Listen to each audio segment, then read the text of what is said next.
There's no good way to start this, so I'm just going to jump right into it. My story time is about my ovarian ectopic pregnancy. This is something I wanted to make a video about because when I was going through it, I found myself turning to the internet looking for other people's stories, just to see what they had gone through and what the outcome would have been, or just helpful tips and advice on how they got through it, the struggles that came with recovery, things like that. So in my search for other people's perspectives, I found that it wasn't as common as I thought it would be. I can't say that I hoped it'd be because I would never wish this upon anyone, but that I wished there was more information out there about it. And so maybe by me making this, that someday someone else will stumble across it and maybe be able to learn a little bit about how rare this is and just know that it gets better. So here we go. Okay, so on November 23rd, 2016, I found myself in excruciating pain. And this is something that had been building probably for about maybe 4 to 5 weeks. I noticed it off and on, gradually, and it's something that definitely built with time. The pain wasn't as extreme right off the bat, but it was something that made me uncomfortable, and it was always in my abdomen, like my lower half of my stomach area. I remember vividly being at the mall with one of my girlfriends, and we were in the dressing room, and I had looked in the mirror trying on an outfit, and made the remark about, wow, gosh, I'm so bloated and so uncomfortable, like I can't imagine what this would be.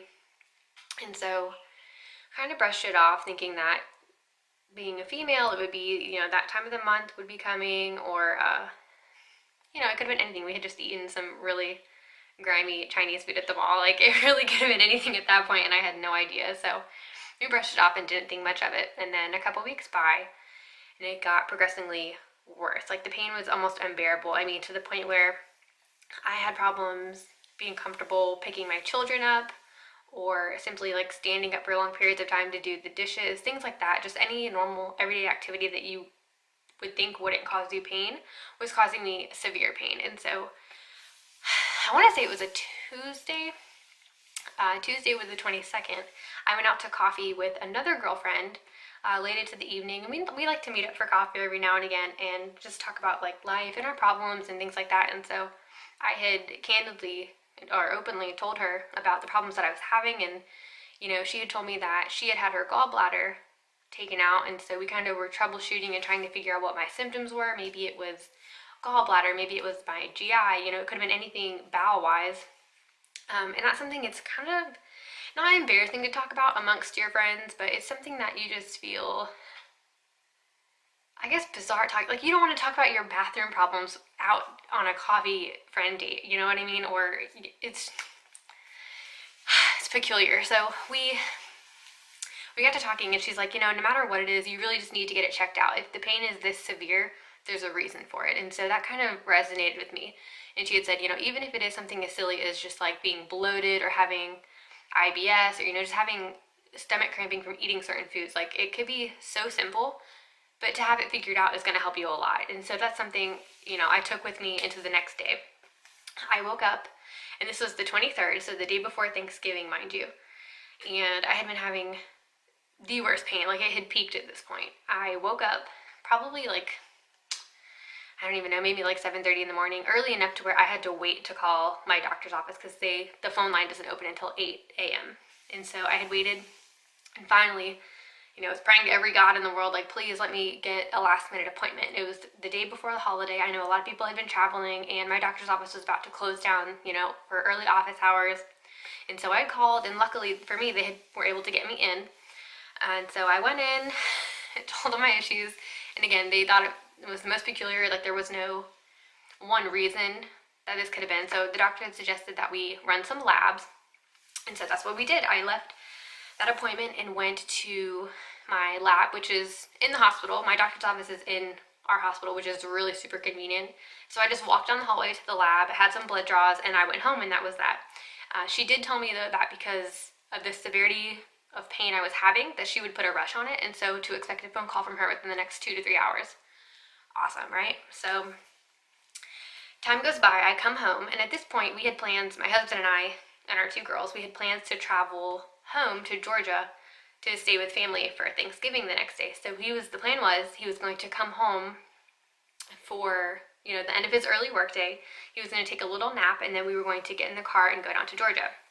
Now, in my head, I wasn't expecting such drastic lab results or a drastic, scary outcome of, you know, what was to be. And so in my head, I was like, perfect, I'll go get my labs done, and the doctor will call me, and we'll be on the road down to Georgia, and I'll come back on, you know, this Sunday, and we'll have an appointment on Monday and figure it all out. Boy, was that wrong.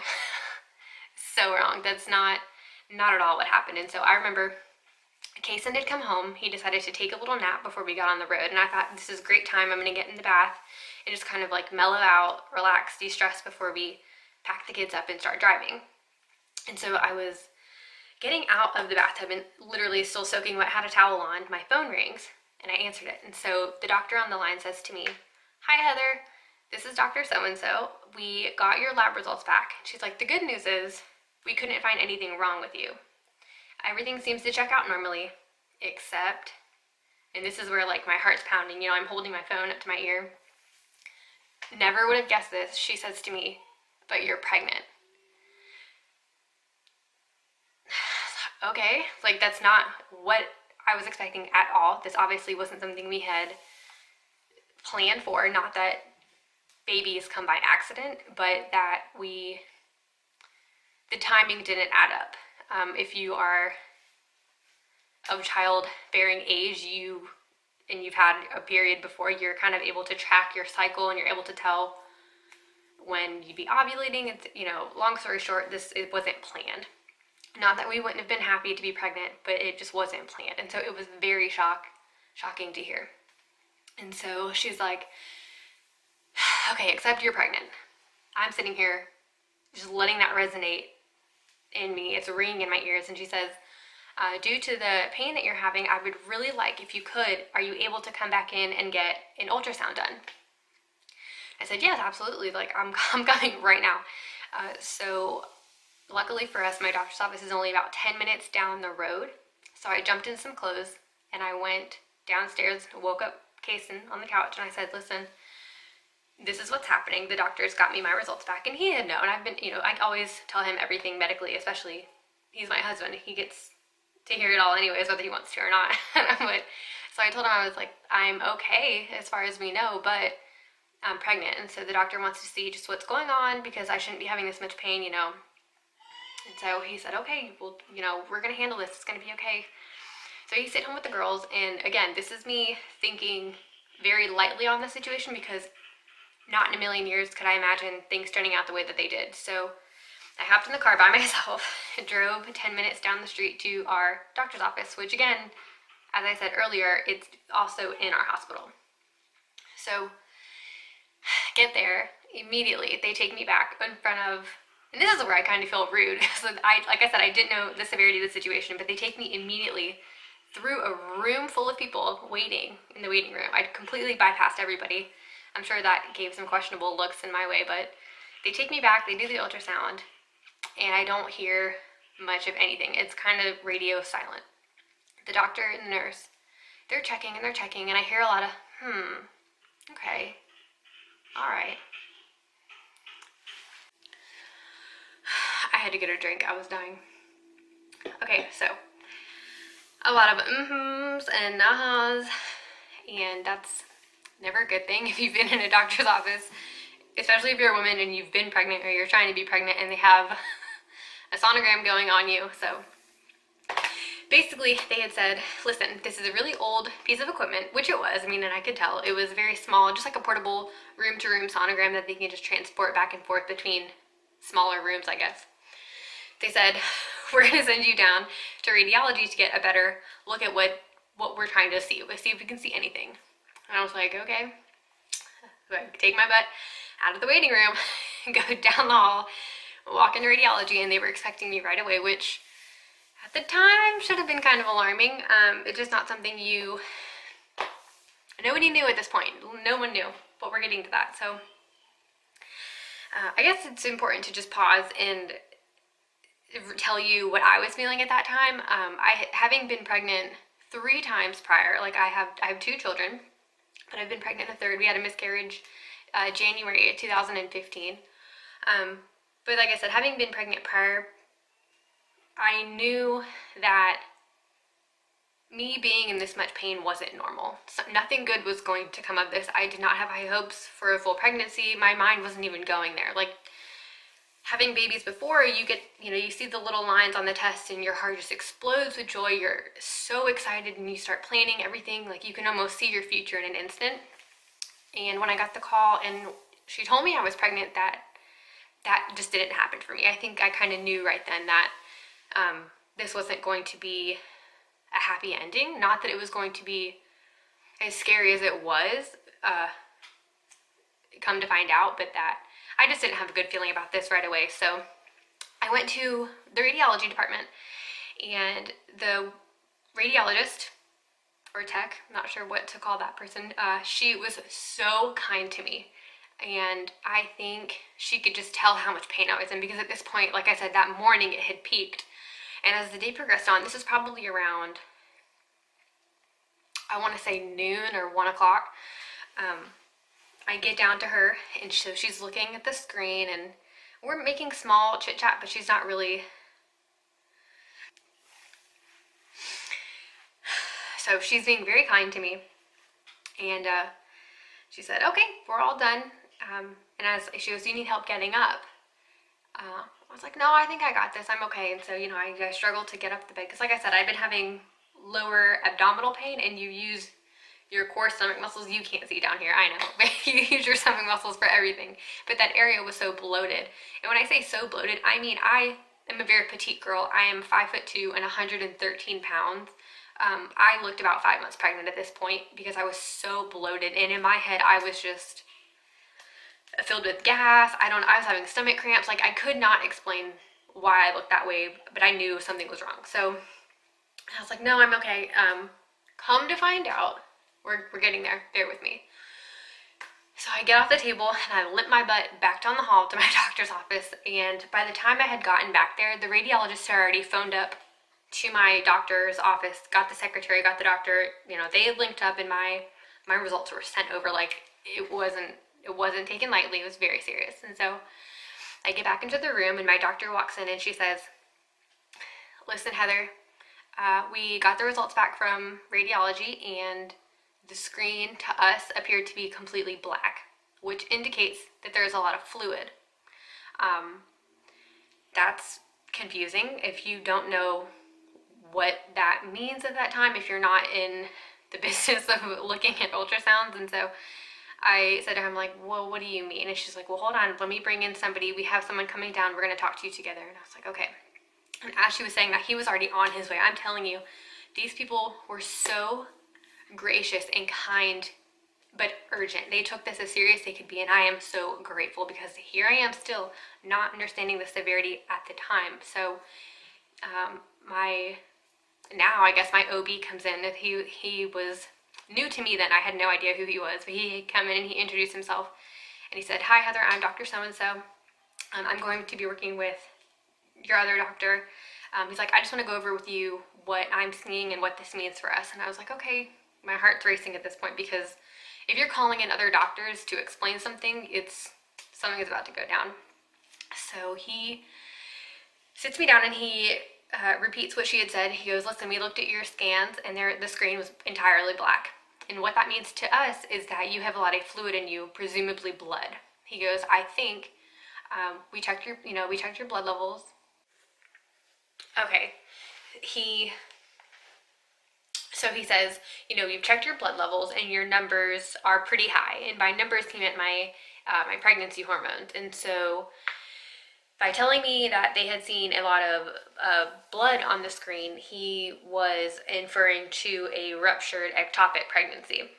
He said, "I think the pain that you're feeling is from a ruptured ectopic pregnancy." He's like, "We're not going to be clear on where that's at until we get in." He said, "As of now, we really truly can't see anything," but he's said, "I'm fairly confident this is the cause of your pain, and this is why we're having difficulty seeing inside your uterus." He said, "The distending that you have in your abdomen is because you are so bloated, you're pooling with blood." And that, sent off alarms for me and for them. So at this point he said, it is for sure imminent that you are going to be having surgery. And so at this point, still not fully registering the severity of the situation, had said, okay, great, well, let me just go ahead, I'll go home and talk to my husband about it, and then we can schedule it. No, that wasn't gonna fly. So he says to me then, no, you're going to be having surgery today, probably within the next hour.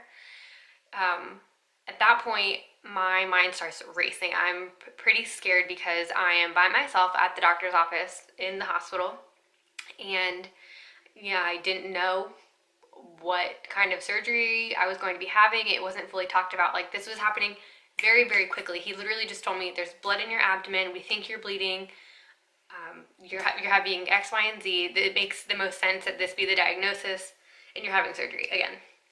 So he said, what we're gonna do is we're gonna go ahead and call up to the OR and get everything set up. And I think I just sat there. I know I started to tear up. I wasn't crying, but just like it was sinking in really fast, like what was about to happen. And so I asked him, I said, can I go home and at least like get a bag made up with my personal, like a change of clothes, my toothbrush, anything like that. I live literally less than 10 minutes away. With if there's no stopping, I can be there in 5.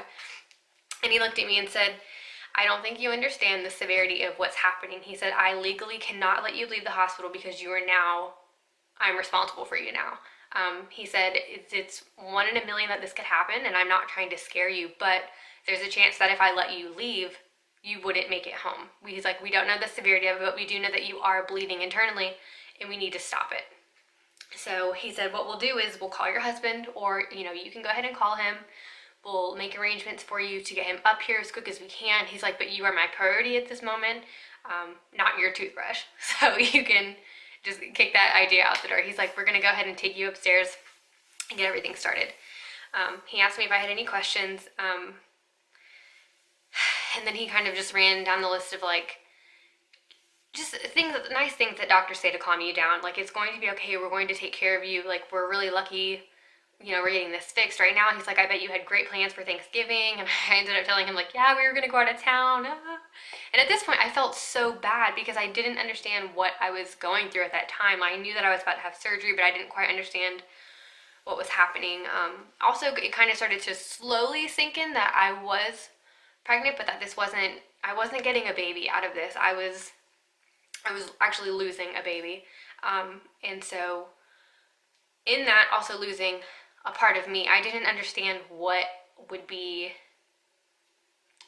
taken from everything. At that point, we didn't know it was an ovarian ectopic pregnancy. We thought it was just an ectopic pregnancy, which, if you're unfamiliar with that, you can kind of Google it, search around online. But to sum it up briefly, when an egg gets fertilized and implanted in a pregnancy, typically, I would say most of the time it's in a uterus, and that's where you want it to be. For a baby to grow and develop, your egg attaches inside of the uterus, and from there a baby grows. For an ectopic pregnancy, it's non-viable, which means the pregnancy cannot continue. It's most of the time, I would say like 99% of the time, I'm making that number up, it's in a fallopian tube. And so okay, so as I said, a baby in a woman's uterus is ideal. That's where a baby can thrive and grow. A baby implanted into a fallopian tube cannot go on. It's just not viable. It's not healthy for the mother. The longer that it goes on, you run the risk of rupturing, which is what they thought I had, which is what I did have to an extent. But again, we'll go into that. Once a woman's, in the event of an ectopic pregnancy, once the woman's tube ruptures, at that point you're internally bleeding. And so that's what they thought that I had. So we go. At this point, I'm still sitting in my doctor's office, and I had someone come in, nurses all around, hugging me, telling me it's going to be okay, and it really starts to hit me what's going to happen. Being told that they thought that I had an ectopic pregnancy really scared me, because getting pregnant with our last child wasn't easy for us. It took a lot longer than we anticipated it to be. And I think that's just the unfortunate side of growing your family. Like, you really can't predict how it's gonna go for you at any given time. Like, you have every intention in the world to be pregnant and be happy, and sometimes it happens easily and sometimes it doesn't. And then so getting pregnant with Briar took a little bit longer, and so I'm sitting here in the doctor's office and they're telling me they might have to take out one of my tubes, that I am bleeding out, and all that's going through my mind is, holy crap, my fertility is dropping. Like, if you're removing one of my tubes, you're removing a big part of me that's able to have another baby. Something at that point I haven't decided if I want another one, but I do know that I want the option.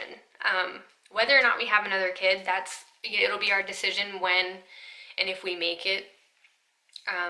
But it's really saddened me to think that that option was just going to be taken away from me entirely. And women can still get pregnant with one fallopian tube. Like, you have two. So they were thinking or telling me that they would be taking out one of them and that I could still get pregnant someday. But your fertility will go down a little bit because every month you have so many chances to get pregnant. Now imagine cutting that window down just a little bit more, and a little bit more, and a little bit more. And that's where, the panic set in. I was crying. I was so upset and thinking, like, you know what? If this is as bad as it say it is, I shouldn't be worrying about my future. I need to be worrying about right now. I need to get better. I need to get this fixed. I have got 2 other beautiful children at home. They need their mom. And so the nurses come in and they're starting to put in lines on me, getting IVs going and things like that. And they put me on a gurney. And remembering back to what I said earlier in the video, how quickly this all happened, it's funny now. It's because time has passed. It's been a little over 4 weeks since this happened, but they took me in a gurney out into the waiting room, the same waiting room that I walked into, and just bypassed everybody else waiting for their traditional appointments. And so they wheel me out, and I'm just laying there thinking, oh my God, this just looks so bad. So they take me up to just kind of like a pre-op room. They're getting me set up. I'm filling out my paperwork and signing everything. They're going over what type of procedure I'm going to have, what to expect, and just kind of playing the waiting game. At this point, I had called Kason, and we had set up to have a friend come over and watch the girls for just a few hours so he could at least come be with me at the hospital when I woke up out of my surgery. And at that point, it's kind of foggy to me. I was in still a lot of pain, but I do remember when they administered the first dose of medicine before going into surgery, because I was in so much pain at this point. I couldn't even tell you what they gave me. It might have been morphine, who knows what it was, but it came so fast, the relief, I mean. Like, I had never even been in pain. They gave it to me, and it was a godsend. I felt like I could have just hopped off the bed and walked home. Not that they would have let me, but it felt that good. This has been one of my biggest quotes since this has happened, but you don't realize how bad you feel until you feel good again. And that's just kind of how I perceive this whole situation. Like, I knew I had been feeling bad for weeks leading up to this big event, but when you live with the pain day in and day out, you kind of become good at like setting it aside to get other stuff done. I kept pushing it back and pushing it back and pushing it back.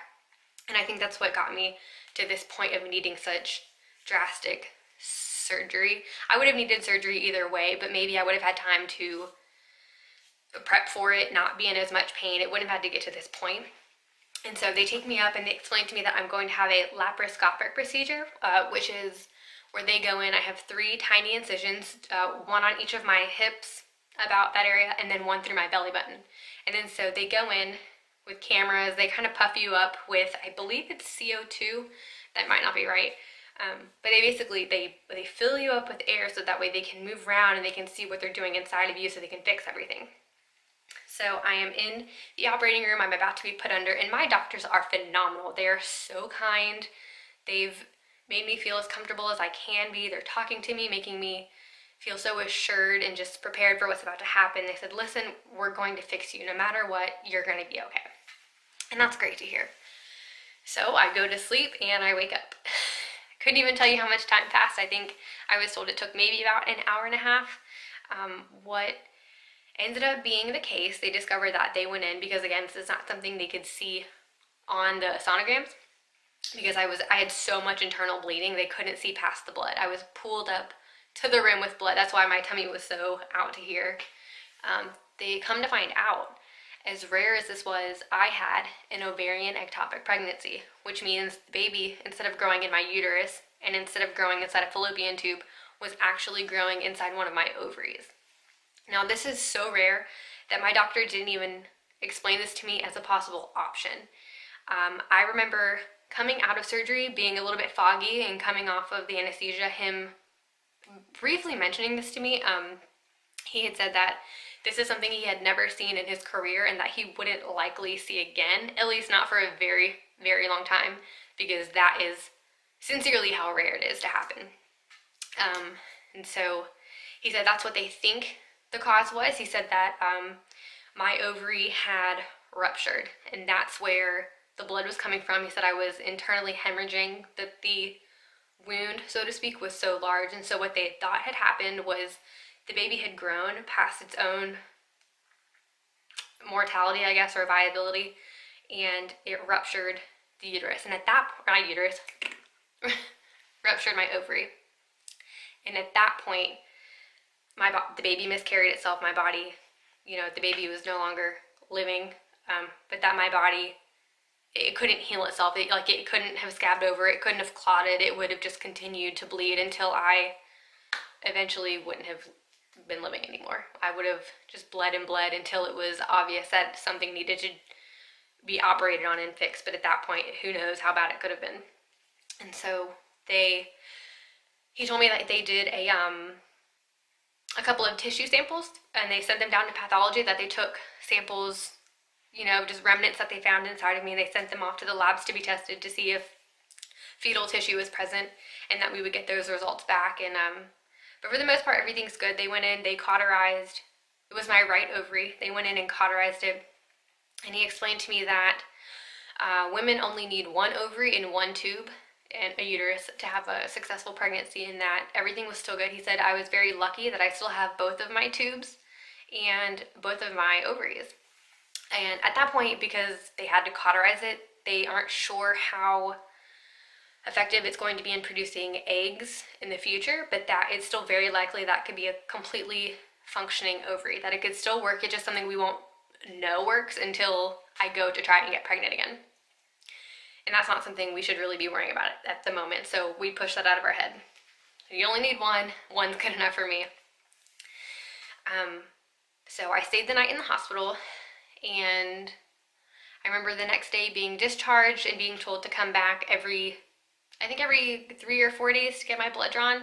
And that's what we did, just to see if my numbers were coming down. I remember when I had went in initially and got the results that I was pregnant, they said my levels were at anywhere between like 3,000 and 4,000. I want to say, just a round number, it was like 3280, and just pretty high. And so they wanted to see that number come down. Well, luckily for me, the next day, post-op, it was Thanksgiving. I was in hospital on Thanksgiving. They came into my room around 5 o'clock in the morning and did another blood draw on me. And within that hour, came back and told me that my numbers had dropped down to like 1,000, which is what they wanted to see. They wanted to see that number come down so that they knew for sure that the pregnancy was ending itself. My body was coming back down to pre-pregnancy. And so I went back over the next couple weeks, and eventually my numbers came down to 4. And when it hit 4, they told me I didn't need to come back anymore for a blood draw. But right before I left that last doctor's appointment for checkups, he had told me that the pathology report came back and that it was indeed 100% an ovarian ectopic pregnancy, that the baby was in my ovaries, and that they did get everything out. I would not need to go in for a second surgery. I would not need to have any other medical interventions to get any excess tissue out, that everything was good and my body would heal. Now, coming home after that, I was not prepared for the pain in your shoulder. Having that type of procedure, the laparoscopic incisions that they do, like I said, they have to puff you up with air. It has not been explained to me, and it wasn't at the hospital, why so many people feel that pain in their shoulder. It's almost as if the air is just rising to get out of you, but it's excruciating in your right shoulder. I feel like I had been in a car accident. My whole body was sore from head to toe. I would say 1,000 times over that the pain I felt post-surgery was way worse than the pain that I had prior to going to the doctor's office and figuring figuring this all out. It was excruciating. Here I am 4 weeks out and I feel great. I would say almost back to normal. My incisions are completely healed. I'm not as bloated as I was, but things are on the right track. I feel really good. I will say for anyone watching this that this was one of the hardest things that I've ever had to gone through, and there's not a ton of information on it because it is such a rare diagnosis. But if you do happen to find yourself in a situation where you are possibly getting these results, then know that it's going to be okay. They can fix you. It's gonna get better.